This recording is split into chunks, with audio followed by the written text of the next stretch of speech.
This video is sponsored by World Anvil. I have a video series where I review pre-published campaign settings, and if that sounds surprising to you, even if you're a regular viewer of my channel, that's okay because I don't make these videos very often. It takes a lot of time to read through a published campaign setting and take notes on it, so it usually doesn't rate as a very high priority. And besides, I've covered the Forgotten Realms, and I've covered Golarion from Pathfinder, so I've covered all the really popular settings, right?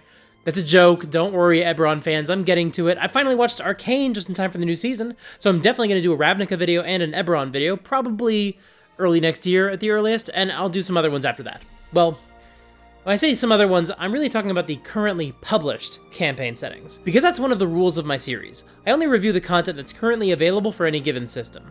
It's why I have no plans to discuss Dark Sun, and why my Forgotten Realms review only focused on the material available for 5th edition. Because there are a ton of other channels out there that can give you all of the lore you might possibly want for whatever campaign setting interests you. Jordan has done some truly incredible videos about the Forgotten Realms, Spelljammer, Planescape, and more. His channel's in the description. And William SRD did a fantastic analysis of how Dark Sun is inherently anti-capitalist. That video's in the description as well. But when I'm making these videos, I'm just trying to evaluate whether or not the current, modern product available for the everyday TTRPG consumer is worth checking out, and what I think of the version of the campaign setting it presents. And for that reason, I always assumed I wasn't going to wind up reviewing Greyhawk on the channel. After all, 5th edition was set in the Forgotten Realms, and there didn't seem to be any interest in publishing a Greyhawk setting book. Heck, even some of the classic Greyhawk locations were relocated to the Forgotten Realms for the purposes of Tales from the Yawning Portal. So I thought D&D had just left Greyhawk behind, which was fine with me. I didn't have any strong attachment to the setting, besides vaguely knowing of it as the first official D&D setting. But then Wizards of the Coast put out the new Dungeon Master's Guide, and surprisingly, Greyhawk has returned. One of the chapters in the new Dungeon Master's Guide is just a brief gazetteer about Greyhawk, giving a new Dungeon Master everything they need to know about this campaign setting.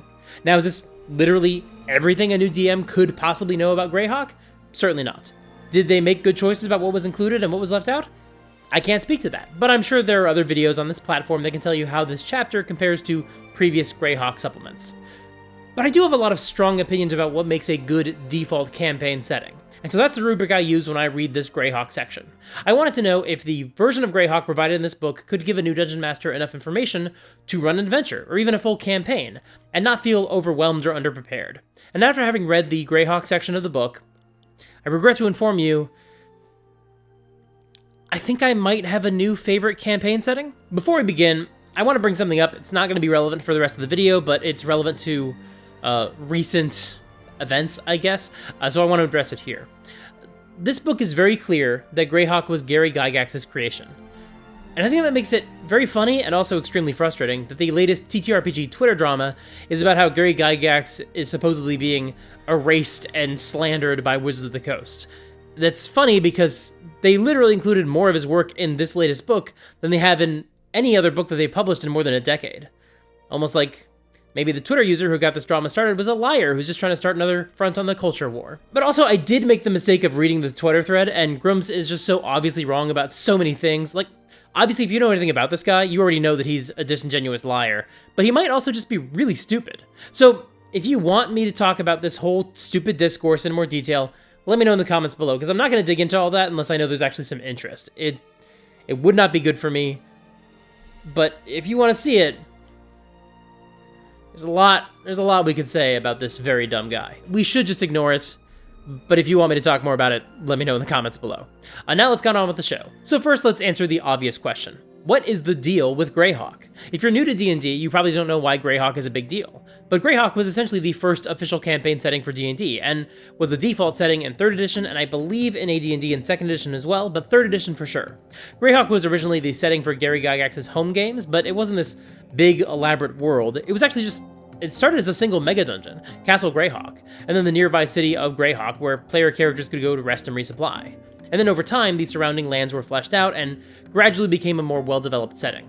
Towns and gods would be created as they were needed for his games, and his players' former characters became legendary figures in the world. Greyhawk was also the name of the first supplement produced for D&D, and although it wasn't really a setting guide the way we might think of it today, the setting was officially published as a booklet for AD&D.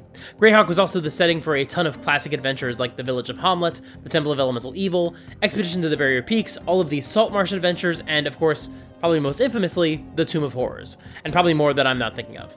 This also means that a lot of iconic D&D characters originated in Greyhawk as well, and only started migrating to other realities as those became folded into D&D's publication line. Acererak and Vecna and Igwilv, who we also know as Tasha, and all the famous wizards in the Circle of Eight like Bigby and Mordenkainen, they're all Greyhawk characters first, and then became characters known across the D&D multiverse. And in fact, the Greyhawk campaign setting was used as the basis for Living Greyhawk, an enormously ambitious play program where hundreds of different gaming groups played games in one shared version of Greyhawk, and the results of their games actually had an impact on the world at large. The canon was essentially shaped by the community. Now, a lot of those changes are not present in this version of Greyhawk.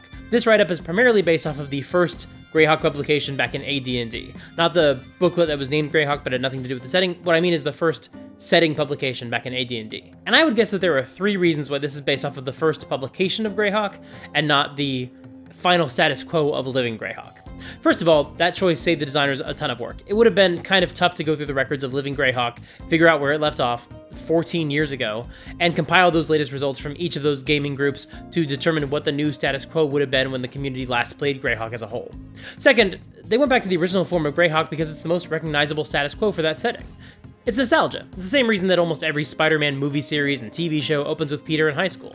It's the most familiar starting point for an audience that recognizes that IP. And it's also the easiest version to pitch to new people, especially if they're already passingly familiar with it through cultural osmosis. Like, imagine telling a 5e player they get to play in Greyhawk, the very setting where Mordenkainen and Bigby and Vecna are from. And then imagine finding out that, like, I don't know, all those characters died because some ambitious D&D players killed them all in a D&D game in Kansas in 2006. I'm not saying that's what happened in Living Greyhawk, I don't know. Honestly, why take the risk? And the final reason they reset Greyhawk actually speaks to the philosophy behind why they included it in this book in the first place. First of all, if I had to guess, Greyhawk is going to be the new default campaign setting going forward, so it's best to include all the important lore in one place in the core rulebooks. That's just a guess, but the actual stated reason is that they want you to do whatever you want with Greyhawk. The goal is to reset Greyhawk not just so they can ignore the canon from Living Greyhawk, but so you can ignore any of the canon you want. I'm not speculating, that's how this section opens. Important aspects of Greyhawk are described herein, so that you can make it your own, expanding or altering it however you wish. The premise of this world is that evil is spreading across the land and heroes need to fight that evil. And I especially love this line. Even if the heroes die trying, the legends of their exploits will live on. That actually feels like a reference to Living Greyhawk, the idea that even if you die, what you did in the world of Greyhawk can still matter. But even if that's not a deliberate reference, it still tells you a lot about the setting. This is a dangerous world. But it is also a world of heroes, and just because you're a hero doesn't mean you're not in danger of dying. And that is very deliberate tone setting. Now that we have our context and we've just brought up the topic of tone, let's go to the first question I have about every campaign setting. Does Greyhawk have a specific tone? And yeah, I think so. I think Greyhawk is the perfect D&D default campaign setting. First of all, it has all the things. All the monsters and dungeons you could want are just around the free city of Greyhawk, so you can spend your low levels just going on D&D adventures. Then there are some complex politics just far enough away that you probably don't need to worry about them until you hit level 5 or 6, which lines up with the ideal progression for a D&D campaign. And in the corners of the maps you can find death traps and vile villains that occupy your high-level play. And Greyhawk itself is, of course, perfectly designed as the central location for a D&D campaign, because it was literally the prototype one of the creators used when he created our entire style of play. Greyhawk can also just be a place you go for downtime activities. Anything you want to do between sessions you can do in Greyhawk, including building a bastion. There's lots of room for that, both within the walls of Greyhawk and also just outside the walls. So you could just treat Greyhawk as your home base, and that would be fine. But there's also factions and intrigue inside the city walls, in case you want to run an urban campaign. Side note, the book describes the city as being ruled by a directing oligarchy, which is basically where the wealthiest people control the government, and wow, can you imagine what it must be like to live in a place where the wealthy have the ability to influence what political leaders believe? What fun escapist fantasy that is. Anyway, I honestly feel like Greyhawk is both pure distilled D&D, but it's also still really versatile. If you want to run an urban campaign, you can. If you want to run a West Marches game where you just explore out from Greyhawk, you can do that too. You could also run a game where the group makes their base in Greyhawk but explores the mega dungeon beneath Castle Greyhawk. Or you could blend both of those. Have an open table where the groups plunder the mega dungeon. That's how Gary used to run his games, so of course, Greyhawk is the perfect home base for that. Greyhawk strikes that balance where we can assume the city is full of adventurers, but most of them are low-level visitors, like the heroes, rather than being pillars of the community. So it doesn't have that same problem that I have with the NPCs in the Forgotten Realms, where every named character in Waterdeep is a retired 16th level paladin or whatever. Greyhawk does definitely have a few wizards, but I don't find that to be nearly as distracting. Now, I will admit that I personally tend to prefer a lower magic starting location. That's why I tend to start my games in small towns rather than big cities. But with Greyhawk, I actually get the sense that every presence of magic is actually there to enforce player behavior. For example, in Waterdeep there are these statues that can come to life to protect the city in times of crisis.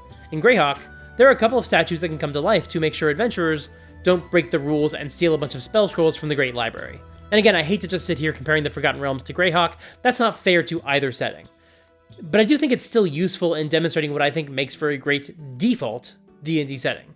Both of these are perfectly valid ways to handle world building, but they come from very different perspectives. I don't know this for certain, but it feels like Ed Greenwood, the creator of the Forgotten Realms, probably said something like, well, if the technology exists to create giant statues that can move, then obviously some wizards would enchant some statues to protect the city from world-ending threats. Meanwhile, it feels like Gary Gygax said, no, you can't just steal all the spell scrolls from the Grand Library and get all of the magic. Why not? Because the wizards who run the library enchanted some giant statues to fuck you up if you try. That's why not. Again, that might not be exactly how it shook out historically, but the fact that that's the impression I got does kind of feel like the Forgotten Realms approach reduces the tension during a big action set piece, whereas the Greyhawk approach is better suited to keep a D&D game on the rails, and I just find that to be a lot more useful to my sensibilities when I'm running my games. My one complaint with the tone of Greyhawk is that a few of the proper nouns are a bit silly. Now, this is just part of how Gary ran his games. From what I can tell, his sense of humor just didn't line up with mine, and that's fine, by the way. For example, I believe one of the first gods he created was Saint Cuthbert, who was specifically known for whacking people on the head. That feels like the kind of thing you just come up with at the gaming table. There's a town not far from Greyhawk called Stoink. And I rest my case, right? But how you feel about names in D&D is always going to depend on your personal sensibilities. I've always kind of liked that Greyhawk's planet is called Earth. It feels like Gary wanted to call it Earth and then pivoted at the last minute, and that is honestly very D&D to me. And it's also easy to remember. However, this region of the continent is sometimes called the Flanays, and the people are called the Flan. And maybe a guy born in Chicago in the 1930s and who spent his adult life in Wisconsin didn't know this, but flan is a Mexican dessert, so that name is just kind of distracting for me. That being said, I also find that a lot of other NPC names are a lot worse. And those are the names that scream, this is being written for a D&D supplement to be published. We have to make them sound like fantasy names. It's the same problem I have with a lot of NPC names in modern D&D adventures and in the Forgotten Realms setting guides. And even in Exandria's published material, there's a lot of bad NPC names, despite the fact that most of the names we hear in Critical Role's live-streamed campaigns don't have that same default fantasy name feeling to them. Maybe this is just a thing that happens with any published D&D setting, and I might just have to make my peace with that. The next question I ask about any campaign setting is whether it has iconic imagery. And come on, this is an easy one. First of all, for some people, the free city of Greyhawk itself is iconic, and Castle Greyhawk was one of the most legendary mega dungeons in the history of the hobby, so that counts too. But also, Greyhawk is the place where we find all the iconic things from D&D. You've got, like I said earlier, the Temple of Elemental Evil, White Plume Mountain, the Tomb of Horrors, the Barrier Peaks, Salt Marsh, and characters like the Circle of Eight, Sararak, Igwilv, and Vecna. Basically, if it's an iconic part of D&D and it didn't explicitly originate in the Forgotten Realms, Dragonlance, Ravenloft, or Eberron, it's from Greyhawk. So, yeah, I think that counts as iconic. Now, the next question is interesting. Does Greyhawk offer character creation inspiration? Basically, if a player sits down with the Greyhawk material, do they have everything they need to make a character who fits into the world? And the short answer is, no, they don't. Players don't even have access to this setting because it's only included in the Dungeon Master's Guide. However, that's not a problem in this case, because the designers offer a different approach. Instead of giving players some suggestions they can use to build their characters, the book offers advice for how to take your characters' backstories and tie them into the city of Greyhawk. That way, the burden isn't on the players to know anything about Greyhawk. They can just create their characters, and then you as the DM can figure out how to tie them into the setting. Each major location in the city that gets a write-up, the taverns, the Great Library, the Grand Citadel, the temples, the magic item shop, each entry offers guidance for how you can tie players' backstories into these locations. That way, if your player creates a character with a soldier background, you can connect them to the veteran who works at one of the inns. If someone is a guide or a sailor, they could have a connection to the Temple of the Far Horizon. It's a really smart way to handle character backstories where there isn't a lot of pressure on the players to fit into the world, but you can still assign them connections to link them to certain locations in town, or specific NPCs who could become allies or quest givers. It's really smart, I like this a lot. Now, I do suspect that a cleric or paladin will want to know about the gods, and unfortunately, the list of gods has the exact same problem as the list of gods in the 2014 Player's Handbook and the Dungeon Master's Guide. It's just a chart full of names and holy symbols. Unlike those charts, this one doesn't have the domains that the gods are a part of, which is fine. I would suspect that they don't want you to feel limited by those domains. But I really still feel like these charts are so lacking. There's no flavor text to tell you hardly anything about the gods. And I kind of hate that approach. I hated it in 2014, in both the Player's Handbook and the Dungeon Master's Guide. I kind of hate it here too. Sure, players can still pick from the list, and there's maybe enough to get a little bit of a sense of what these gods might be like, but as the GM, there is hardly anything to work with here. And again, that feels like a consequence of the fact that this is not a full supplement. It's just part of the core rulebooks. But still, I wish there was more. The Player's Handbooks for 3rd edition and 4th edition had at least a paragraph for each god. Why can't we do the same thing? Though, to be fair, 4th edition did have the best pantheon in D&D, so I guess it's not a fair comparison. Okay, next question. Does Greyhawk offer plot hooks? And yes, absolutely. First of all, there's a section called Greyhawk Conflicts that doesn't just give you 3 categories of big enemies to throw at your party, which are, by the way, chromatic dragons, elemental evil, and I use the evil demigod, but then it also specifically gives you guidance on how you can structure an entire campaign based off of that villain or faction. It helps demonstrate how you can pace the campaign so you're not overwhelming your players with too much info too early on, but you're still slowly teasing out the larger threats as your characters reach higher levels. And in the previous chapter, there were some examples of adventures that DMs could use to learn the fundamentals of how a D&D adventure actually works, and how little information you really need to run one. And then this section on Greyhawk Conflicts actually calls back to some of those adventures, and tells you how you could use those and integrate them into your campaign. So that way you're not completely starting from scratch, but instead you could use these example adventures as a jumping off point. There are also 5 pages about locations within the city, and while a lot of them don't give you specific plot hooks, they do still tell you the kind of thing that would bring the players to that location, or might cause the players to be called there. And a few of these things are, like, recruiting the players for an adventure. They're not really plot hooks, because Greyhawk is designed in such a way where if you don't want there to be any drama here, there doesn't have to be. It could just be a downtime setting. There don't have to be an adventures set in the city of Greyhawk. It could just be a way station for your players. There's enough going on that you could easily come up with some adventures set in the city, but it's not a powder keg about to explode the way so many other D&D settings are, because Greyhawk can just be the safe haven. So instead of plot hooks in town, there are more like adventure format hooks, if that makes sense. It references how you might go to the library to do a heist, but that's not a plot hook. It's just something the players could do. It mentions how Morley, the vendor of the magic item shop Unearthed Arcana, might recruit the players for a mission, but it doesn't actually give him a mission to recruit them for. Instead, it basically says that if you do want to give the players a mission, Morley is one of the NPCs you could use as the party's patron. That's what I mean when I say there aren't really plot hooks in town, but there are things that you could hang your plot hooks on, if that makes sense. Plot pegs? I don't love that. It works. There's also a section about the mysteries of Greyhawk, which is literally just weird rumors surrounding these incredible locations. And then there's a section about the region around the city, and we'll talk about that in a bit, but then there's a whole gazetteer of the continent overall. And each major section of this continent has its own identity, and you don't just get a few major political characters and histories and intrigue, but these entries also tell you what flavor of fantasy makes the most sense for that region. The flavors of fantasy are presented earlier in this chapter and actually give you ideas for different adventures and campaigns that suit those styles. For example, Northern Flanness is an icy landscape, and the book suggests that this could be a good place for sword and sorcery adventures.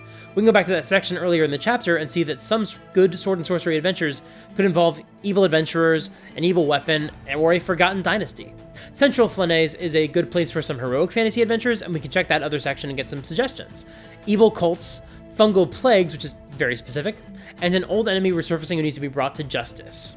And I can tell you as someone who watches a lot of Critical Role and definitely calls that heroic fantasy, yeah, an old enemy resurfacing who needs to be brought to justice is very heroic fantasy. But of course, when you're making your own adventures in an established campaign setting, you have to contend with the history of that setting and the expectations of your players. And honestly, player expectations shouldn't be as big of an issue with some places like the Forgotten Realms or even Dragonlance. Greyhawk has not been the setting for any published D&D products, with the exception of Ghosts of Saltmarsh, for 14 years. And while I am certain there were some novels set in Greyhawk, they're not as iconic as the Drizzt or Dragonlance novels. So unless your players are old school types, or they spend a lot of time tracking down lore in YouTube videos or Greyhawk wikis, you should be good to go. But that being said, sometimes a setting can still feel daunting as you're reading it. But in this case, I think Greyhawk sidesteps this issue. The entire campaign setting is provided in only 30 pages. That's not a lot of lore to feel intimidated by. And honestly, these final 10 pages are all focused on the surrounding countries, and that's a lot further away than you really need to worry about at low levels. I personally feel like my eyes glazed over a little bit reading about those countries. I just wasn't really gripped by them, but that's personal preference. That has nothing to do with them being daunting. And even within the city itself, it might feel like you need to prep an entire city's worth of content. But first of all, this city is so much less complicated than something like Waterdeep from the adventure set in that city. And that's not a knock against those Waterdeep books, by the way. They had to give you a lot of info because the adventure was entirely based within the city. But Greyhawk takes a very different approach. And it's also still a slightly lower magic setting than Waterdeep, so it's a little bit easier to prep. But even with that in mind, the book actually recommends you make it even simpler for yourself. It suggests you just pick one neighborhood and focus on doing adventures in that region. This is not too different from how Matt Colville handled running his urban campaign when he streamed the sessions of the Chain of Acheron, or how Daredevil's adventures are all based in Hell's Kitchen because that's more than enough to keep him busy. Man, I gotta rewatch Daredevil, that show was so good. Even something like Calendar could easily be daunting. But again, just like how Earth sounds a lot like Earth, Greyhawk's days of the week are really solid sound-alikes to our own. Star Day, Sunday, and Moon Day are Saturday, Sunday, duh, and Monday. God's Day is Tuesday, okay, that one's not as obvious, but Water Day is Wednesday, Earth Day is Thursday, and Free Day is Friday. If you want to use their calendar system for days of the week, the biggest ask from you and your group is just to remember that Tuesday is the day of worship, which may not feel intuitive, but it doesn't have to. Everything else is so easy to keep track of, you don't even really need to keep track of 7 days. Just one day, and the others will fall into place. The rest of the calendar is not as intuitive, but you know what? If the most daunting lore we're talking about are the fictional names for the months of the year, then I think we're in pretty good shape. And once again, I wish there was more lore for the gods, and maybe a little bit more about the other nations, though once again, I'm also prepared to admit that that's more personal preference, as it seems clear that these politics are only there in case you want to evoke them, and not as the drivers of drama the way they might be in someplace like Wildmount. This world is created around going on D&D adventures and doing dungeon crawls. You could obviously figure out how to do some espionage or warfare with the other nations, but I honestly don't think that was the focus when they were designing Greyhawk. They just wanted a backdrop for all the dungeons and monsters and stuff. Which brings me to my final question. Does Greyhawk have blank spaces on the map? And yeah, definitely. As I just discussed, I think the premise of Greyhawk is just to have someplace to hold your D&D adventures. Yes, there's a map of the continent, but these maps of the other countries don't even have capital cities on them. Just the names of kingdoms, and a few dungeons or adventure locations from some previous adventures, all of which are, basically all of them anyway, have been republished in some form for 5th edition over the past 10 years. So there is still lots of room for you to do whatever you want with the map itself. And of course, we often use this category to also cover the metaphorical blank spaces, like blank spaces that aren't literally on the map, but are essentially gaps in the lore that are very deliberately placed for the DM to fill in. And as discussed earlier, we've got that too. This was built out of one central location. Greyhawk very literally plays by the rules of a prototypical D&D game, and there are plenty of adversaries and mysteries that you can expand upon as much as you want. So yeah, I think Greyhawk passes this category with flying colors. However, there is one more major consideration when we're evaluating Greyhawk, and that's the fact that the game designers didn't even just want you to play your games in Greyhawk. They just want you to use Greyhawk as a jumping off point to create your own setting, if that's what you want to do. Remember when I told you about how this chapter opens by saying that you can expand or alter Greyhawk however you want? That was literally the second sentence of this section of the book. But it's also worth noting that this was the first sentence. Greyhawk is a D&D setting that you can use as the backdrop for your campaign, or as a model you can reference while creating your own setting. And there are a couple of sidebars in the Greyhawk section that actually offer some world-building advice. There's not a ton of them, just one about your world's calendar and one about adventurers and organizations, but the intention is still clear. This isn't just a world they want you to play in, or even a world they want you to play with and adapt however you want. This is also a world that they want you to use as inspiration when building your own world. But honestly, even though I've always wanted to build my own sprawling campaign setting that I can continue to cultivate over years of play, I have to admit, I really like what I'm seeing here, at least within the city and the surrounding regions. I'm not immediately sold on those other countries on the rest of the continent, but I could see myself reskinning some regions from Galarian, Pathfinder's campaign setting, and using those as the foundation if I wanted to run a game in Ayuz or the Great Kingdom or something like that. But that being said, I think I would have a ton of fun running an urban campaign set in the free city of Greyhawk, or a West Marches game set in the region immediately around the city, or maybe even a campaign focused on the mega dungeon beneath Castle Greyhawk. And if I did want my party to leave that immediate region, I don't necessarily have to come up with storylines that have anything to do with these other nations or their politics. I could just give my players some rumors about the Ghost Tower of Inverness, or the Temple of Elemental Evil, or the Lost Caverns of Sajkan, or the Salt Marsh, or the Tomb of Horrors. So in short, I don't think the other nations provided in this book are as exciting as the lands of Wildmount or Tal'Dorei or Galarian, and I'll also admit that there's maybe more to work with in someplace like the Sword Coast. But again, from my perspective, I would definitely have a lot more fun running games in and around the free city of Greyhawk instead of Amon or Waterdeep. And honestly, from what I can tell, Gary Gygax never expected anybody to use his campaign setting. He published what he had because people kept asking for it, but he felt like it was on the Game Master to come up with their own worlds, and that is still very much my intention. But that being said, I would actually be really excited to run a campaign in Greyhawk, and that is something that I never expected to say. Of course, when the time does come to create my own world, it would be nice to have a bit more guidance than just these two sidebars. Those are pretty weak. So, wouldn't it be nice if there was some sort of resource that actually gave me better prompts to figure out what questions I needed to answer to flesh out my world with more details? And maybe then the resource, it could be some sort of website, I guess. Then maybe it could take those details and turn them into professional-looking articles. And then imagine this website, which I might hypothetically call World Anvil, allowed me to share those articles with my players just by sending them a link. And then imagine I could link articles to a map and create multiple timelines and play the game through the website and write novels in the website. Imagine all that existed. Just imagine if World Anvil was real. And now imagine that you didn't have to imagine any of that, because it does exist. World Anvil is real, and they're the sponsor of today's video. And if you sign up by using worldanvil.com/supergeekmike and using the promo code SUPERGEEK at checkout, you could save 51% off of any annual membership. Wait a minute, no. I guess it's not real after all. I must have imagined it. I mean, there's no way I could save 51% off of my membership just for using a YouTuber's promo code. That is way too good to be true. Oh well, I made up World Anvil, I guess. Oh wait. No, I'm sorry, apparently it is real. It is real? Wow, okay, yeah, it's real. Once again, I guess visit worldanvil.com/supergeekmike and use the promo code SUPERGEEK at checkout for 51% off of any annual membership. That's wild. Thank you so much to World Anvil for sponsoring this video. Thank you so much for watching. Let me know in the comments below.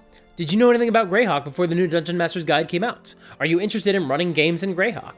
Sound off in the comments below. And while you're down there, make sure to like the video and subscribe to the channel and ring the bell. If you want to help me keep the lights on, consider supporting me on Patreon or becoming a YouTube member. Join my Discord server, hang out with a lot of other awesome people, and sign up for my newsletter to catch my latest updates. And all those links are in the doobly-doo below. Make sure to check out my video from Monday. It's about the art in the new player's handbook. It's a really fun video, and none of y'all watched it, so go show it some love. I would really appreciate it. Until next time, play fair and have fun.